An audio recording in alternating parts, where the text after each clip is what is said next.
Thank you very much, Sam, and I want to welcome everyone for taking some time out of your day to talk about debit card fraud, certainly something that impacts every financial institution in the country. Now, as I consider the title of today's program, I remember last year using the term fraud prevention, but the more I thought about it, I realized this could be misleading because a presentation about fraud prevention would probably go something more like this. In order to prevent fraud, first cancel all your debit cards. Secondly, never issue another card. Well, we'll now take some questions for the next hour and 58 minutes. I hope you've enjoyed your time today. Granted, we won't see any fraud, but we're not going to have any customers. Since prevention may not be realistic, we certainly still want to look at reducing the impact of fraud that impacts our customers, it impacts the bank's reputation, and ultimately it impacts our bottom line. So as we take a look at today's agenda, in order to take the steps to mitigate fraud, a good place to start is looking at what methods do the crooks use to steal information, and then how do they use it. We're also going to look at what are the crooks' spending patterns. You have to know kind of what their MO is in order to customize a reasonable defense. Now, included in this, we do have some real-world case studies, some Reg E investigation examples, and we're going to look at what are some of the things that you can do in the course of your investigation, again, to not simply be writing off all of these charges. And what we're going to do is conclude the day by looking at what steps can we take to hold back the avalanche of fraud that really can threaten to run us over. As Sam mentioned, we will take a break at the 5-minute mark, and certainly we'll get to any questions that you have, and any that aren't answered today, I will certainly get to you within the next week. So to get started, a good place is to define the problem. And so how serious is debit card fraud? Well, the Federal Reserve conducts an annual survey of both issuers and acquirers on the losses that they sustain. And in 2011, the fraud losses relating to debit cards was $1.38 billion. Last year when I did a session on debit card fraud, we used the 2009 numbers, and losses were $1.34 billion. So we might be tempted to say, oh, hey, fraud's leveling off. It's not so bad. But remember, that's 1.34, 1.38 billion with a B. So that 400th increase represents $40 million. So we're still not talking small dollar amounts. It continues to be a problem that plagues everybody. Now, when we look at where these losses occurred, 82% or 1.13 billion of these reported losses were attributed to signature-based purchase. And so that seems to be the primary target that the crooks are using. The remaining 18%, which was about 204 million, were on the PIN-based side. And then we did have 2% that they attribute to prepaid card access. And, of course, the most common complaint that I hear from institutions when doing a session on debit cards is that the financial institution is always the loser. We can't hold the customer responsible. Visa, MasterCard don't let us hold the merchant responsible. But understand, of that number that I quoted you, 38% of those losses were, in fact, borne by merchants.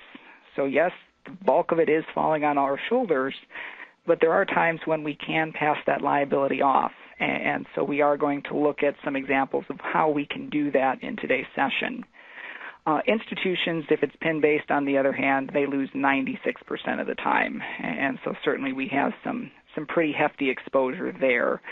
Where the merchants are going to lose are in card not present or non-face-to-face environment. And again, we'll talk a little bit about that as we move on.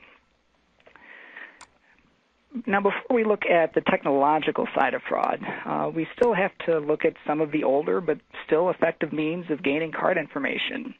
So I'm calling it fraud BC, or before computers. First up, we have the old-fashioned shoulder surfer. You have the customer that uses an ATM or PIN pad at a merchant, and the next person in line just happens to be glimpsing over their shoulder. And there are gangs that will case areas, particularly in urban settings, in nightclub settings, things like that, where people's guard may be down.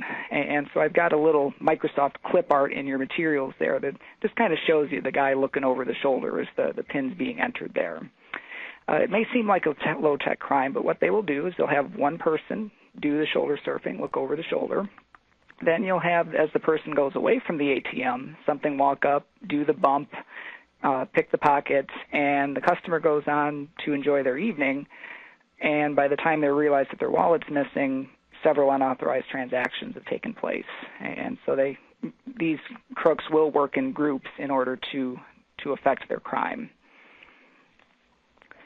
Again, talking about distracted people. You have somebody who's carrying their purse not carefully in the front of the shopping cart, window shopping, something where it's just on their shoulder.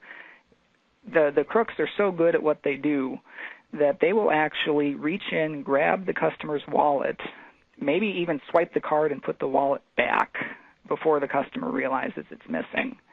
I actually had this happen to a customer downtown Chicago where she received a call from the bank's fraud detection service asking about a $900 purchase at Target. She actually was in Target, and when she looked to see if she had her card, she didn't. Still had her wallet. So they were that quick in trying to steal money from our customers. Occasionally, yes, a lot of fraud detection research that I did revealed articles where they'd say, hey, never let them take your card away at a restaurant, because unfortunately organized crime can hire people to get in on the inside of an employer for the sole purpose of gathering card information. And they'll get paid by the number of cards that they steal. Of course, then they pass that along to their bosses who do the real damage by utilizing that information with counterfeit cards, online shopping, and things like that. And we've got this lovely picture of this one big happy family. There must be a good 50 people all smiling back at us in your materials. Unfortunately, any one of them could be a crook. We have children stealing from parents, parents stealing from children, boyfriend, girlfriend. I had a situation like this, had a customer in her early 20s, and she had fraudulent ATM withdrawals and fraudulent PIN-based debit card purchases. Of course, since they involved the use of her PIN, we immediately asked, did you ever give the card to anyone? She says no, has no idea how this could have possibly happened. By strange happenstance, her card was found and turned into one of our local branches. Now, it happened to be that one of the fraudulent ATM withdrawals was done at the same branch where the card was turned in. Pulled the surveillance, and surprise, surprise, the kid that did the withdrawal happened to be the same kid that brought in the card to claim he found it. I wanted to dig a little deeper, though. So I went back to a legitimate ATM withdrawal, pulled surveillance on that. And it was a shot in the dark, I admit, but in the interest of being thorough, happened to see her pull up in her car to a drive-through ATM, and lo and behold, in the passenger seat, that same young man. So I got pictures of both of those transactions. I called her in. She comes in with older brother. And, of course, older brother wants to make sure the big bad bank isn't taking advantage of her. So I show her the picture of him doing the withdrawal. I show her the picture of him in the car with her. And I ask, what's up? It's her 14-year-old kid brother. And he obviously looked over her shoulder when she did the transaction. So I asked them, okay, is the bank giving you your money back and then pursuing criminal charges against him? And they said, no, we'll go home and handle this internally. So a little bit of digging, and we were able to avert a loss in that case. Now, the last one on this slide, this is a newer trend, and it's really come to light in the last year, and it's particularly showing up on college campuses.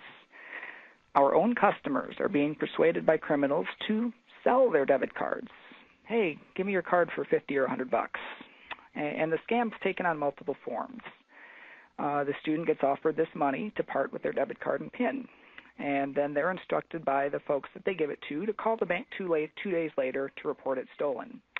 See, the crooks are Reg E experts too. And so then what the crooks will do is either use the card to make fraudulent purchases or ATM withdrawals, but then again, your average college kid may not have enough money in their account to make it worth their while. So the crooks are also making fake ATM deposits and then turning around and draining the money before you find out that either the envelope is empty